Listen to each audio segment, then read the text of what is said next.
Pardon Désiré, je suis nul. Quel match exceptionnel de Désiré Doué, et le Paris Saint-Germain s'impose à Louis II 3-2 après un match où il se sera passé plein de choses. Yo les gars, yo tout le monde, yo les mecs, on se retrouve pour une nouvelle vidéo et une nouvelle vidéo débrief de ce match entre Monaco et le Paris Saint-Germain. Victoire 3-2 du Paris Saint-Germain pour ce barrage aller de Ligue des Champions. Alors avant qu'on rentre dans le vif du sujet et qu'on parle de ce débrief là, vous inquiétez pas, mon œil, bon, il a un petit problème, je sais pas ce qu'il y a, mais bon, j'ai pas fumé ou des trucs comme ça, ne croyez pas ça les gars, juste mon œil a un petit problème, mais bon, ça m'empêchera pas de faire le débrief et on va directement commencer par Désiré, je suis nul.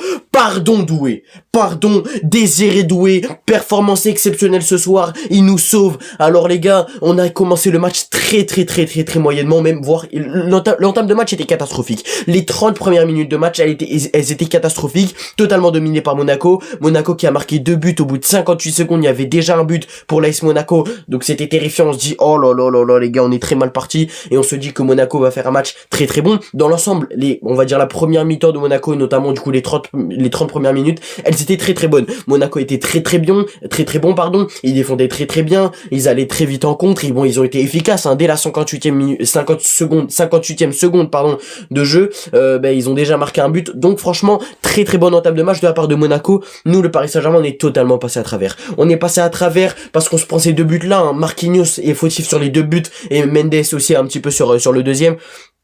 Donc franchement, on a des trucs à se reprocher. On a également le penalty loupé de Vitinha, Vitinha qui change sa manière de courir et puis qui tire mal, et puis derrière il y a l'arrêt. Donc franchement, l'entame de match du Paris Saint-Germain était catastrophique. On était parti très clairement pour un match piège et pour un match où ça puait du cul très clairement et où Monaco allait nous marcher dessus, sauf que non, parce qu'on a réussi à inverser la tendance. On croyait que c'était un match encore plus catastrophique parce que Ousmane Dembélé est du coup sorti, il est sorti, si je me trompe pas, ouais, il est sorti à la 27e minute de jeu. C'est même pas à la demi-heure de jeu, donc c'est très tôt, Ousmane Dembélé, il est sorti très tôt de ce match, 27e minute de jeu, mais ça c'est pas un choix parce qu'il était nul ou parce que je ne sais pas quoi, c'est parce qu'il était blessé. Il était blessé au mollet gauche, il avait eu une douleur à la veille de l'entraînement, enfin à la veille du match pardon, donc c'était compliqué. Dembélé, est-ce qu'il était titulaire ou pas? Il a finalement été titulaire, il est sorti à la 27e minute de jeu. Désiré Doué est rentré et ça c'est le fait de match. L'entrée de Désiré Doué, mesdames et messieurs, s'il vous plaît, c'est à montrer dans les écoles de foot. L'entrée est exceptionnel. Désiré Doué qui fait taire les critiques. Désiré Doué, premier ballon, premier but, deuxième, bon c'était pas son deuxième ballon, mais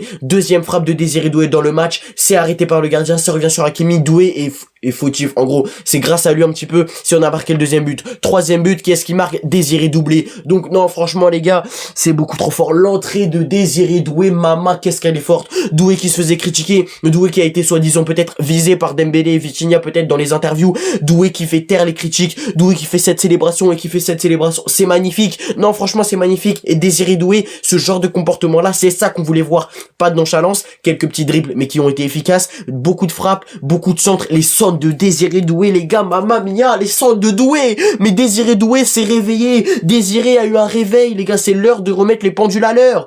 Désiré a remis les pendules à l'heure dans son crâne les gars. Là, le match de Désiré Doué, l'entrée de Doué à partir de la 27e minute de jeu, elle est exceptionnelle. Doué c'est 2 buts et on peut accorder ça comme passe décisif. Doué match exceptionnel, entrée exceptionnelle, et à la place d'un Dembélé qui a été un petit peu plus en difficulté. Alors oui, maintenant s'il avait les douleurs etc, c'est un petit peu normal entre guillemets qu'il soit un petit peu plus en difficulté, mais en tout cas l'entrée de Désiré Doué, le fait de ce match entre guillemets, parce qu'on a eu d'autres, est franchement exceptionnel.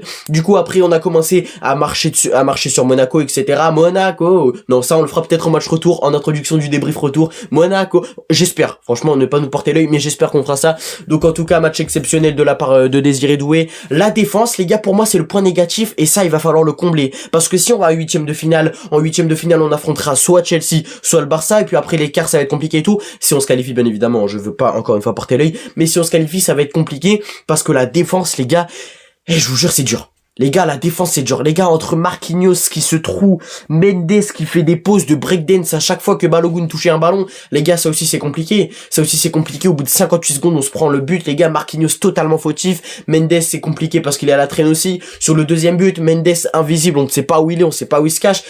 Aussi, il y a Marquinhos. Donc non, franchement les gars, la défense c'est compliqué. Le seul qui a à retenir les gars, c'est Pacho qui a été très bon en termes de défense centrale. Et puis Hakimi qui a apporté de l'apport offensif. Et ça faisait longtemps et ça me personnellement personnellement, et je pense qu'à tous les supporters parisiens, ça fait plaisir de voir Achraf Hakimi qui revient et qui remonte en puissance et qui fait et qui apporte offensivement. Ça fait plaisir, hein. Quand Lee Kang-in est rentré, etc., il a aidé et tout. Bon, après, quand Lee Kang-in est rentré, on était déjà 11 contre 10 parce qu'il y a aussi ce carton rouge, d'ailleurs, faudra en parler, inquiétant, le carton rouge, mais bon, on en parlera après. Mais en tout cas, match très moyen de la part de la défense en global, hein, surtout Mendes et Marquinhos, c'était moyen. Après, Mendes, il a essayé d'apporter offensivement, etc. Les frappes, c'était compliqué, Mendes, hein, je m'en souviens notamment d'une qui est passée totalement au-dessus. Mendes, c'était compliqué, et ça va falloir ne pas le regretter au match retour, parce que les gars, on était à 10 contre 11 à partir de la 48e minute de jeu, je crois. Bon, là j'ai pas le carton rouge sous les yeux, mais on était en infériorité, en supériorité numérique, à partir vers la deuxième mi-temps, dans les débuts de la deuxième mi-temps. Je crois que c'est la 48e minute de jeu si je me trompe pas. Mais les gars, on a mis que un but quand on était à 11 contre 10, et ça va pas falloir le regretter au Parc des Princes. À mon avis non, mais évidemment faut toujours qu'on reste prudent. Ça c'est le mot d'ordre, hein. Restez prudent, mais il faut pas qu'on le regrette, parce que à 11 contre 10 du coup, on marque que un but, et c'est celui de Désiré Doué. On aurait pu en marquer plein d'autres avec Vitinha, avec Nuno Mendes qui a tenté des frappes, avec Doué ses centres exceptionnels, Warren à un moment qui loupe sa tête. On a aussi un Gonzalo Ramos qui a été invisible quand il est rentré un petit peu, mais il a essayé, Gonzalo Ramos, de toucher quelques ballons. Donc franchement, on aurait peut-être dû marquer plus de buts. Maintenant, on en a marqué que un. J'espère que ça n'aura pas de répercussions match retour, mais très clairement je pense pas, parce qu'au Parc des Princes on va évidemment, enfin je le pense, hein, et je l'espère et je le souhaite, marcher sur Monaco. Donc match de la défense, si on en revient, plus compliqué. Match du milieu de terrain, franchement j'ai rien à dire. Le milieu de terrain, rien à dire. João Neves, on a retrouvé un João Neves qui avait envie, qui a donné de la combativité. Là, l'équipe a redonné de l'envie. Très clairement, face à Rennes, c'était pas la même équipe, c'était pas le même visage. Parce que oui, le Paris Saint-Germain n'a pas le même visage en Ligue 1 qu'en Ligue des Champions. Et ça, encore une fois, on l'a vu ce soir.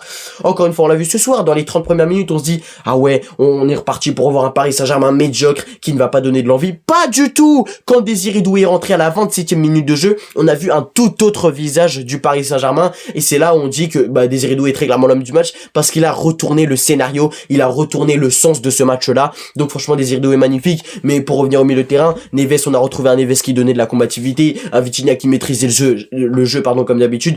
Warren Zaïre-Emery, pour moi c'était plus compliqué. Après Monaco, bon, ils ont pas forcément tenté de nous contrer, nous, le Paris Saint-Germain, mais Warren Zaïre-Emery peut-être un petit peu plus dans le dur comparé aux deux autres milieux de terrain. Mais Warren Zaïre-Emery, hein, les gars, on le sait, il est meilleur latéral droit, mais bon, là maintenant il y a le retour d'Hakimi et tout, donc c'est plus compliqué. Mais Warren Zaïre-Emery, pour moi, faudrait peut-être un petit peu plus qu'il se rattrape, etc., parce que c'est un petit peu peut-être compliqué, Warren. Donc je pense que Warren devrait un petit peu plus se rattraper, même si bon, ce match-là c'est pas dégueulasse, hein, évidemment, mais il pourrait peut-être un petit peu plus se rattraper.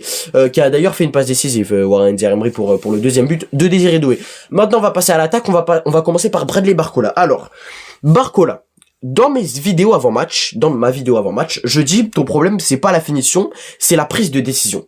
Sauf que là, pas du tout. Les gars, Barcola n'a pas, il a qu'une occasion dans le match, il a que un contre un. Il doit le mettre pour mettre le Paris Saint-Germain encore plus à l'abri.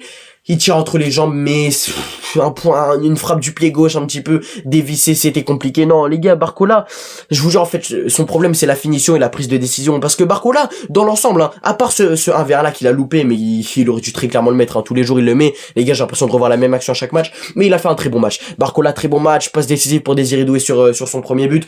Donc très très bon match, hein, de Bradley Barcola, le duo Barcola Doué qu'on a un petit peu revu, etc. Ça fait extrêmement plaisir, évidemment. Donc franchement, Bradley Barcola, c'est la tâche noire sur un contrat loupé, mais Barcola qui se remet en jambe, les gars, ça fait 1 an que Barcola n'a pas mis de but en Ligue des Champions. 1 an que Barcola n'a pas mis de but en Ligue des Champions. J'espère qu'au match retour, il sera décisif. Donc voilà, bon, Dembélé, on peut pas trop faire une analyse de son match parce qu'il est sorti à la 27e minute de jeu. C'est compliqué, comme je l'ai dit, hein, son match avant que Dembélé sorte, c'était pas fameux, hein, il arrivait pas trop, à se trouver entre les espaces, etc. C'était un petit peu plus compliqué pour Ousmane Dembélé qui ne décrochait pas trop non plus. Donc, le match de Dembélé est compliqué, mais en même temps, on va pas dire que Dembélé a été nul sur ce match parce qu'il est sorti à la 27e minute de jeu, on ne peut pas juger. Il y a également eu le match de Kvara, les gars, Kvara qui a apporté le penalty, du coup, hein, le penalty loupé par Vitinha malheureusement. D'ailleurs, c'est aussi les gars, les penalty, au bout d'un moment, il faut arrêter. Les gars, les penalty, je crois sur les 6 derniers, on en loupe 5. Sur les 6 derniers penalty, on en loupe 5. Les gars, mais mettez un putain de tireur qui les met tous. Les gars, je ne sais pas, mais quand c'est Vitinha qui tire, il loupe. Quand c'est Dembélé qui tire, il loupe. Les gars, je sais pas, mais au bout d'un moment, mettez Mendes. Les gars, Mendes est un excellent tireur de penalty. Je sais pas si on se rend compte. Après, évidemment, pour la confiance, etc., c'est important. Mais bref, là, on s'éloigne du coup du sujet de Kvara. Kvara, bon match, hein, il a apporté du danger, etc. Il est sorti à la place de Lee Kang-in à la 69e minute de jeu. Donc, Kvara, bon match, et Lee Kang-in, pardon, son entrée était très bonne. Lee Kang-in qui apporte, Lee Kang-in qui a tenté 2 frappes, si je m'en souviens bien, hein, Lee Kang-in qui a fait une très très bonne entrée. Les gars, Lee Kang-in, on est en train de voir un tout autre visage de Lee Kang-in et on n'en parle pas assez. On n'en parle pas assez parce que Lee Kang-in en ce moment, les gars, waouh, ses entrées elles sont exceptionnelles. Alors oui, Luis Enrique l'a pas mis titulaire, ce qui est un petit peu compréhensible en même temps, mais son entrée elle est exceptionnelle. Il y a eu également l'entrée de Gonzalo Ramos qui était un petit peu plus compliquée, hein, l'entrée de Gonzalo Ramos parce qu'il a été un petit peu plus invisible, il est entré à la 81e minute de jeu, donc c'est compliqué, mais non, franchement, dans l'ensemble, en global, le match du Paris Saint-Germain, à partir de 30 minutes, on a commencé à jouer notre football et à montrer que la vraie Ligue des Champions commençait maintenant,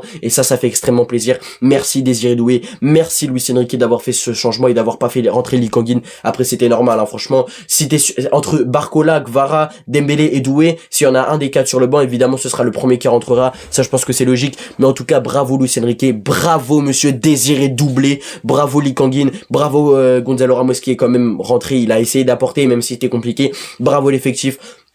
Bravo à Monaco malgré tout qui a essayé de se défendre, hein. Ils ont quand même que un but de retard alors qu'ils étaient à 11 contre 10 pendant une bonne partie du match. Donc Monaco a quand même des armes, hein, sachant qu'ils avaient 10 absents. Franchement ça c'est inquiétant. Magnès Aklilouche qu'on a vu un tout autre visage parce qu'en ce moment ces matchs en Ligue 1 c'est plus compliqué, mais là Magnès Aklilouche qui a apporté, hein, du côté de Monaco, Balogun aussi qui a mis un doublé. Donc franchement Monaco a les armes pour rivaliser le Paris Saint-Germain en Ligue 1 à la limite, mais en Ligue des Champions on va montrer un autre visage et au match retour on vous en met 7 minimum. C'est la fin de ce débrief, j'espère que vous avez kiffé. Encore une fois désolé pour mon œil, hein, les gars, mon œil va partir en couille tout simplement. On se retrouve très bientôt pour une nouvelle vidéo, un nouveau live. Merci à toutes les personnes qui ont liké, partagé et commenté ce débrief. On se retrouve très bientôt. Bye bye.